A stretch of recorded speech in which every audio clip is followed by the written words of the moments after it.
Bom dia, alunos, tudo bem com vocês? Mais uma vez, professor Paulo, e eu espero que hoje seja um dia de muita alegria, de muito amor, de muita esperança, que os nossos estudos hoje eles estejam aí andando no caminho correto, no caminho certo, para que tenhamos o direcionamento esperado, né? Que isso gera um resultado surpreendente, né? Que isso possa gerar um resultado surpreendente para nós mais lá na frente, tá bom? Então, gente, seguindo aí a nossa linha de raciocínio, nossa linha de estudo, tá bom? Nós temos hoje aí a correção, tá bom? Inicial dos primeiros exercícios de acentuação gráfica, conteúdo da semana passada. E hoje nós temos uma o conteúdo chamado estratégia, né, estratégias de leitura, tá bom? Então vamos começar aqui corrigindo o nosso exercício. Beleza. Então olha só, gente, o nosso exercício ele começa na página 23. A página 23 tem esse texto aqui, beleza? E ele fala texto para as questões de 1 a 5. O drama de Angélica. Beleza, vocês leram e tudo mais, bacana. E aí vocês vão ter, certo? A primeira questão.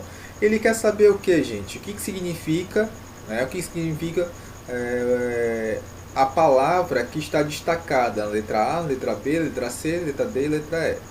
Na primeira, tísico, né? Significa tuberculoso. Na letra B, inquérito significa consulta. Na letra C, né, muito lépido significa muito rapidamente. D, assai significa muito, né, bastante. E dístico significa a estrofe com mais de 2 versos. Esse dístico aqui, tá, gente, eram versos lá da Grécia Antiga, tá bom? Então, dísticos são poemas com 2 versos que eram feitos na Grécia Antiga. Beleza? Vamos lá. Então, na 2, gente, né, nós temos aí, há no texto expressões que fazem menção ao universo das ciências. Quais seriam essas palavras, gente? Ácido cítrico, né, asmática, que mais que temos aí? Né, o nosso anêmica, né, são palavras que levam, né, uma menção ao universo das ciências. Terceira questão, ele pede para você fazer, ele chama a atenção para você que o ritmo do poema é formado por palavras proparoxítonas. Só que se a gente perceber direitinho, gente, essas palavras não vão ser proparoxítonas, vão ser paroxítonas. Então, a letra A ele pede para você identificar quais são essas palavras e nós vamos identificar agora. Então, nós temos aí as palavras ritmo, tá? Ritmo, perplexo e convexo, tá bom? Então, são essas 3 palavras. Beleza? Muito bem. Então, letra B. Justifique por que elas não são acentuadas. Porque, gente, elas são paroxítonas e paroxítonas terminadas em O não são acentuadas. C. Explique por que elas aparecem no texto e não quebram a cadência dos versos. Porque é o seguinte, gente. Como a gente fala, ela não é como a gente falou, ela não é proparoxítona. Só há um detalhe aí. Por que, que o livro ele faz essa questão? Porque, olha só, a palavra ritmo tem um T mudo, certo? Só que isso na escrita. Quando a gente vai para a pronúncia, esse I ele aparece na pronúncia. Então, dá-se a entender, por isso que eu coloquei entre aspas, que essa palavra é uma proparoxítona. Então, no texto não faz diferença, né? Não quebra o ritmo, tá bom? D. Há no texto as palavras já, moléstia e cá. Qual a justificativa para a citação dessas palavras? Bom, gente, já e cá, tá bom? Já e cá, elas são o quê? São monossílabas. E as monossílabas seguem as regras das oxítonas.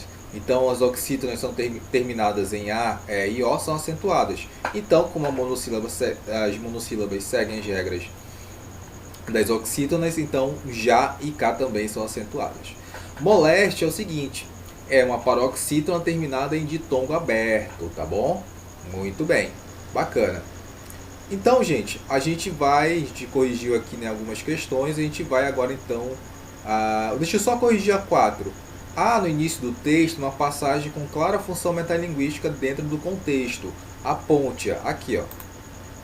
Lembra que a função metalinguística lá das funções da linguagem traz aí, né, é uma questão muito interessante, eu vou mostrar para vocês. Ouve o meu cântico quase sem ritmo, que a voz de um tísico, magro esquelético, poesia épica em forma esdrúxula, feita sem métrica com rima rápida. Então ele fala de um poema utilizando o próprio poema. Essa é a função metalinguística, tá bom? 5. Qual é a função de linguagem predominante desse texto?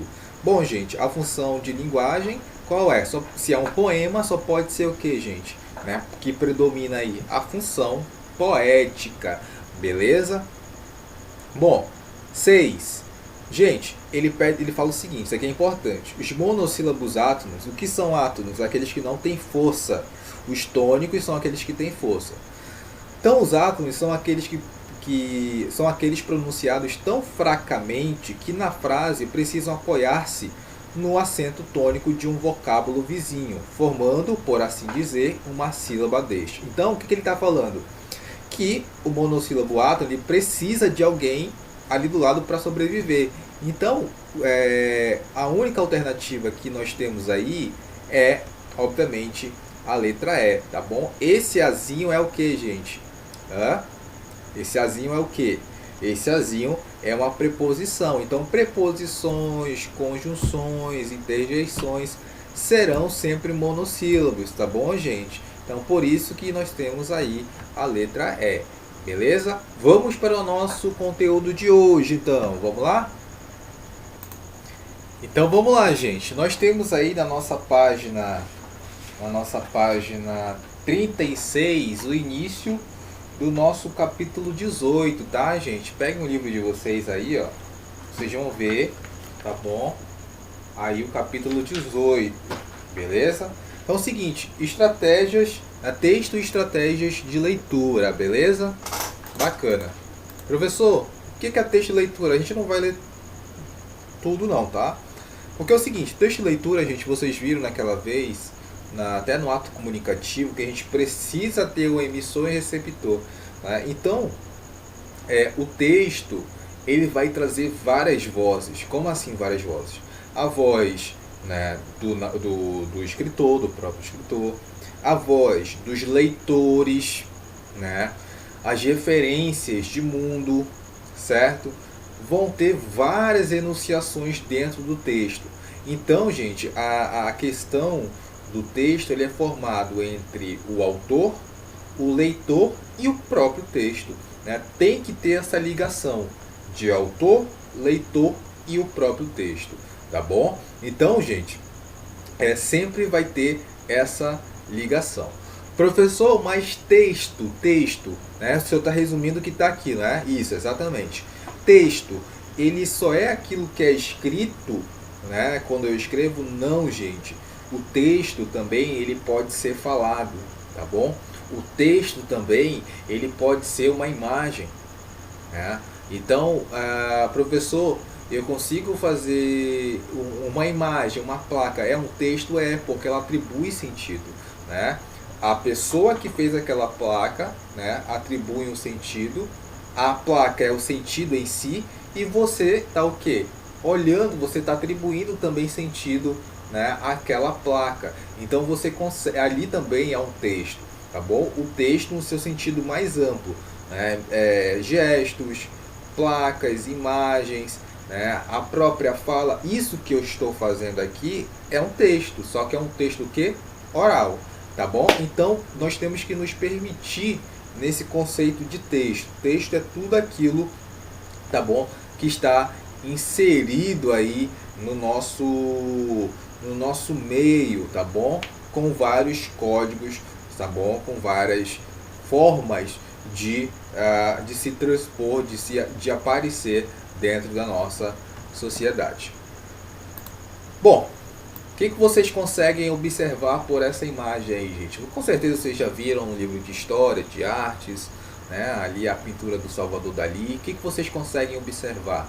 Né? Então, essa é uma indagação que eu faço para vocês. O que vocês conseguem perceber daí? Vocês acham que o significado que vocês estão atribuindo a essa imagem é um texto ou não? Claro, claro que é. Claro que é um texto, né? Através de uma imagem, através de um texto não verbal. Daqui a pouco eu vou explicar isso direitinho, tá bom? Então aí seria mais ou menos, aqui é uma visão muito subjetiva, por isso que o texto é interessante, né? Tem a minha posição, tem o meu ponto de vista, tem o seu ponto de vista, o ponto de vista do colega pode ser outro também, tá bom? Então aí tá ligado ao que, gente? A questão da memória, né? O relógio derretido, aí nesse caso, seria tá ligado ao inconsciente, às lembranças, à memória. Até porque o Salvador Dalí também, né, fez pinturas surrealistas. E o surrealismo, né, nós sabemos que ele faz ali uma menção à psicanálise, ao inconsciente. Tá bom? Então o relógio ele faz referência às memórias, às lembranças, ao inconsciente, tá? E ele está ali derretido, então mostra aí uma questão, né, bem, bem surreal mesmo, tá bom? Aí, gente, é uma releitura. O que é uma releitura? Você fazer, né, uma nova leitura daquela mesma obra. Pode ser uma imagem, pode ser um texto escrito, tá bom? Então aí o que vocês conseguem perceber aí, gente? Também é uma questão surrealista. Eu vou ser sincero com vocês, eu não consigo visualizar aí, né, um sentido próprio. Né? É um sentido de inconsciente, também de consciência, só que essa releitura com certeza teve algum propósito. Né? Aqui eu não consigo perceber, mas você em casa pode dar sua opinião, né? Pode fazer a sua leitura subjetiva, tá bom? Então também, gente, tem essa questão do texto não verbal, beleza? Vocês perceberam que são duas imagens, beleza? Essa é a original e essa é uma releitura, tá bom? Muito bem. Gente, então nós vamos ver aqui um videozinho rapidinho para ver quais são as estratégias de leitura. E com certeza você já até ouviu isso na aula de inglês, né? Porque também as estratégias argumentativas, elas servem para todas as línguas, seja inglesa, portuguesa, italiana, tá bom? Então nós vamos ver e depois explicar de maneira bem rápida quais são essas estratégias argumentativas, tá bom? Vamos lá. Deixa eu só ver se o áudio tá legal aqui. Some, beleza. Vamos lá. O conhecimento de mundo que você já tem sobre o assunto lido também ajudará muito. Se você está lendo sobre um assunto que lhe é familiar, saberá reconhecer ainda mais palavras por dedução, mesmo que não as conheça. Depois de estudar melhor seu texto, você pode fazer a leitura trecho por trecho, sempre buscando as palavras-chave e tentando encadear o raciocínio das informações lidas. Lembre-se, você poderá realizar uma leitura que satisfaça seus objetivos, mesmo que não conheça ou entenda todas as palavras que estão ali. Existem dois tipos de leitura que você pode fazer. Um deles é o skimming, quando você lê o texto rapidamente para saber qual é seu assunto geral. Outro tipo de leitura é o scanning, quando você lê para buscar informações específicas, como a resposta a uma pergunta ou a localização de nomes ou datas, por exemplo. Depois... Beleza, então vocês viram aí, gente, que existem dois tipos, né, de estratégias bem conhecidas, bem definidas, né, o skimming e o skinning. Então, olha só. Com certeza, quem já fez alguma aula de inglês ou já cursou algum período de inglês, com certeza já viu essas estratégias, né, de leitura, certo? Então vamos lá. O conhecimento de mundo deixa que eu só você... passar aqui. Opa, beleza.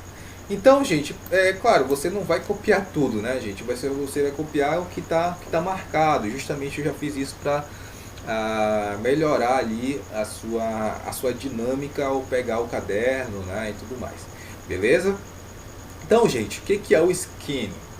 O skinning é exatamente o que a gente faz no scanner, né? Quando a gente faz no scanner ali, vai copiar e tal, toda a página. E é exatamente isso, né? O scanner ele faz o quê? Ele passa de cima o quê? Para baixo, né? Copiando. Então o scanner é a mesma coisa, porque é a habilidade de leitura em alta velocidade, tá bom? Então ela ajuda o leitor a obter informação de um texto sem ler cada palavra, ou seja, você vai fazendo, gente, né? Você vai mover os olhos de cima para baixo na página, procurando palavras-chave, né?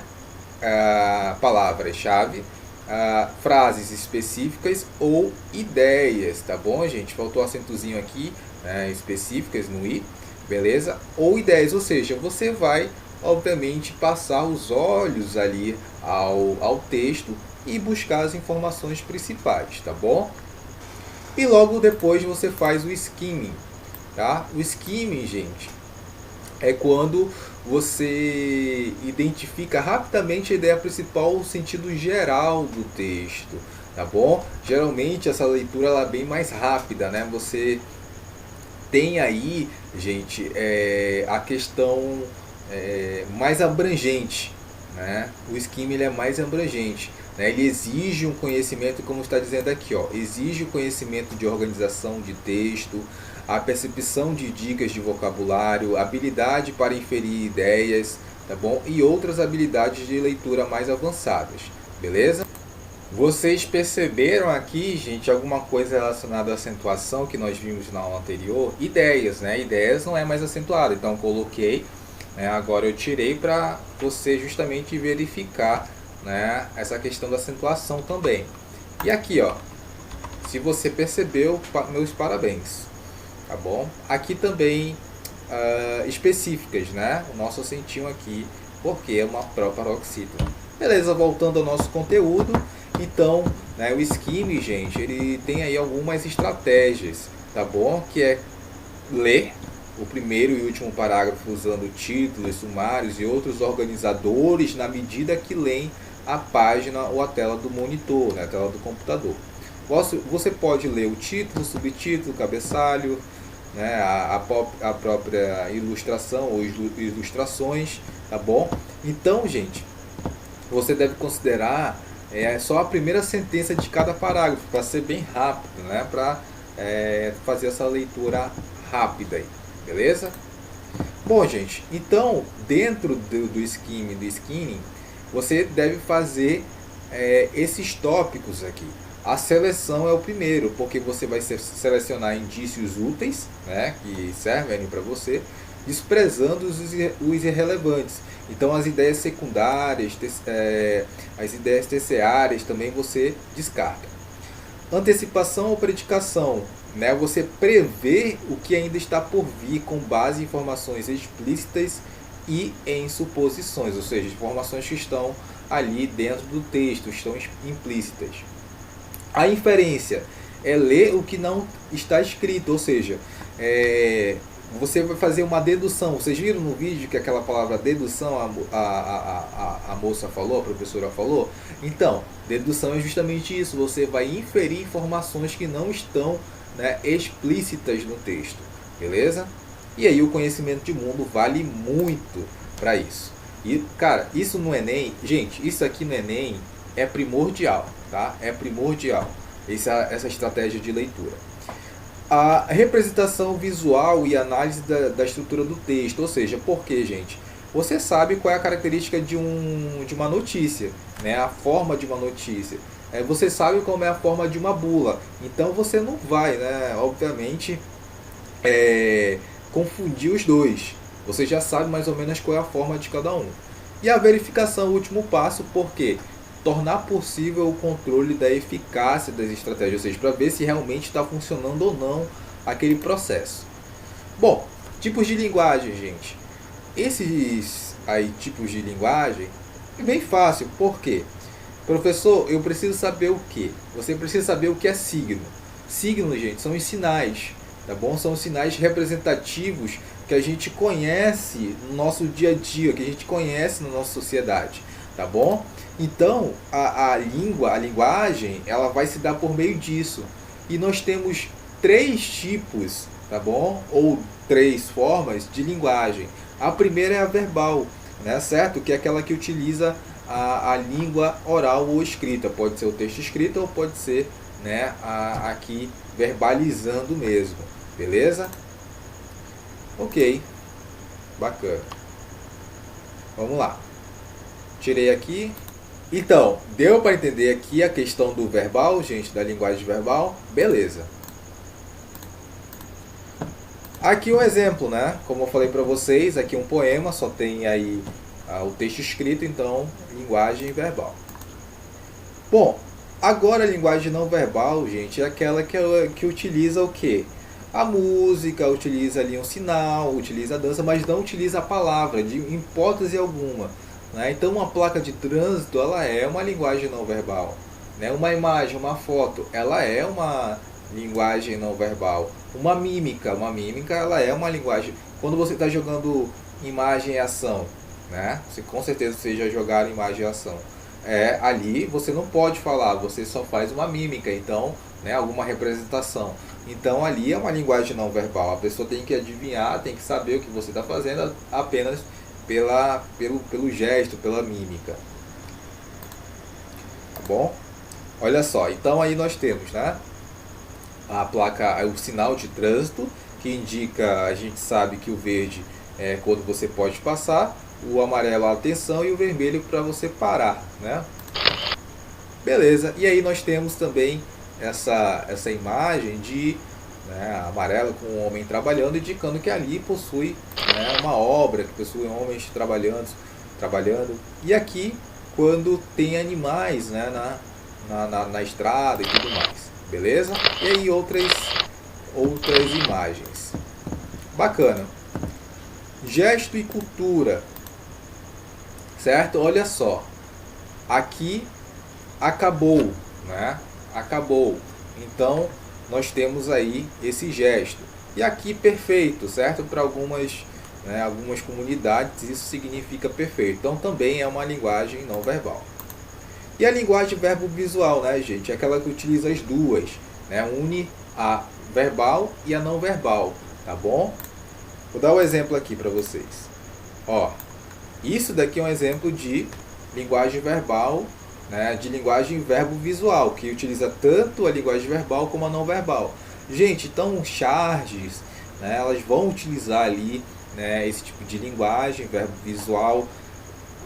Também memes, os memes vão trazer essa questão da linguagem verbo-visual, porque geralmente é uma imagem que tem por trás e aí tem alguma questão irônica, né, escrita ali à frente da imagem, então utiliza o texto verbo-visual. Aqui é o seguinte, a televisão, né, o jornal, está no jornal e fala assim: a inflação de 2017 foi de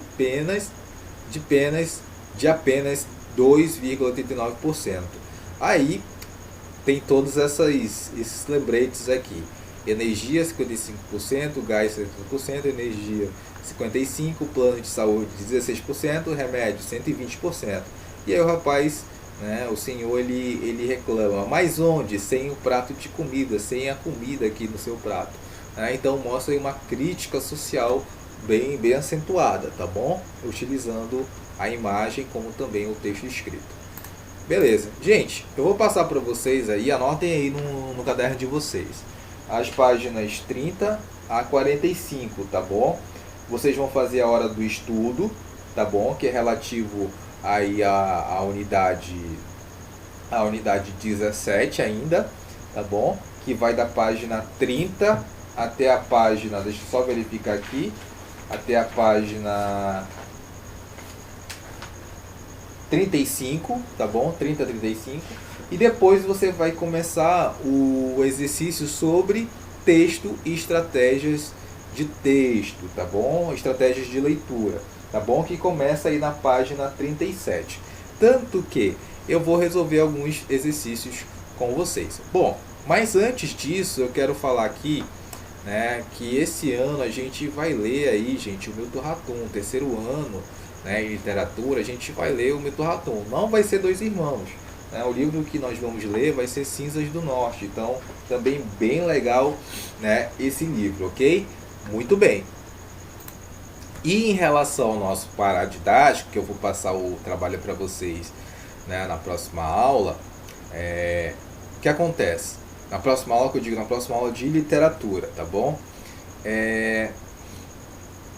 Nós vamos abordar o livro Dom Casmurro. Como vocês ainda estão com um pezinho no segundo ano por causa do SIS, nós vamos abordar nesse primeiro bimestre, tá, a obra Dom Casmurro. Já era, né, para vocês estarem com essa bagagem desse livro, tá bom? Porque ele foi passado ano passado, ok? Então a gente vai ainda trabalhar esse livro nesse primeiro bimestre. A partir do segundo nós vamos trabalhar outras obras já do terceiro ano, tá bom? Então é isso, pessoal. Deixa eu só aqui ir lá para corrigir, para fazer os exercícios com vocês, tá bom? Na página 30. Bom, voltamos.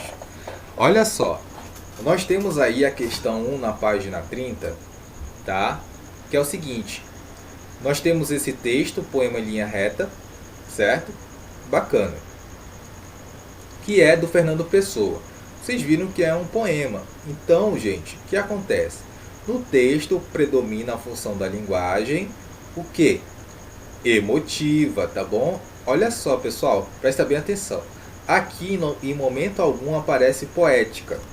Se não aparece aquela que mais tem a ver com o texto, você vai procurar outra, tá bom? Outra que tem ali maior predomínio dentro desse texto, tá bom? Então aqui, como é um texto muito emotivo, muito sentimental, aí só pode ser a letra C. Emotiva porque o poema está centrado na expressão dos sentimentos, emoções e opiniões do eu lírico. Lembra que a emotiva está pautada no emissor, né?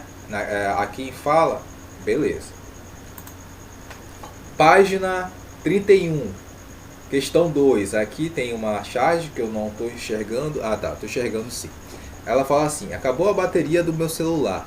E se eu precisar falar com a minha mãe? Meu Deus. Né? Aí ela fica triste, ela fala: é o fim, é o fim. Aí a mãe dela diz: se precisar falar comigo, pode ser pessoalmente. Tá bom? Beleza. Aí a 2 diz assim: assinar a alternativa correta correspondente à função da linguagem predominante não é certo. Meu Deus, é o fim, é o fim. Gente, bem fácil, né? Quando você tá ali expressando seus sentimentos, as suas emoções, só pode ser o quê? Função emotiva, beleza? Letra E. Bacana. 3. Aqui você tem um texto, né, que diz assim: escute o que estou dizendo, seu doutor, seu coronel. De fome estão padecendo meus filhos e minha mulher. Sem briga, questão nem guerra, messa desta grande terra, uma tarefa para eu. Tenha pena do agregado, não me deixe deserdado. Então é o seguinte, a terceira questão, a partir da análise linguística, ou da análise da linguagem utilizada no poema, infere-se, ou seja, deduz-se, que o lírico revela-se como falante de uma variante linguística específica. Esse falante e seu grupo social é identificado como um falante sertanejo, tá bom? Sertanejo ou morador de uma área rural. Muito bem, muito facinho, beleza? Olha só agora o que nós temos. Eu vou deixar aí para vocês na página 37, você pode colocar, para a gente discutir rapidinho sobre essa imagem aqui. Né? Lê inicialmente o poema abaixo e depois resolva as questões propostas. Então é o seguinte, gente. Ano passado eu trabalhei com o terceiro ano essa questão do concretismo, tá bom? Concretismo é um movimento literário, tá bom? Já que acontece aí depois da terceira fase do modernismo, que traz essa disposição visual, verbo visual, tá bom? Pra gente. Então o que acontece, gente? O concretismo, ele muda a forma de se fazer o poema.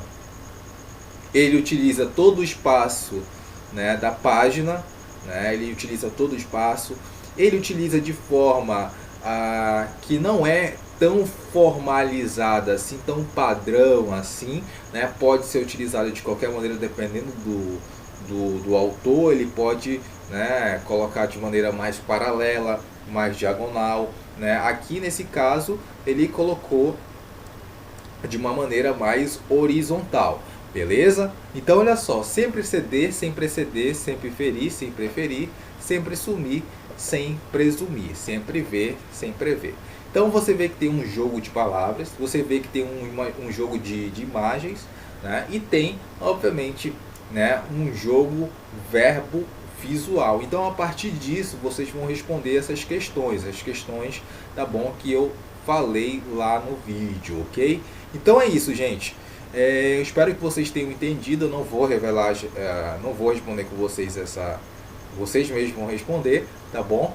Então é isso. Grande abraço. Qualquer dúvida, pode me chamar, tá bom? Grande abraço e até a próxima aula.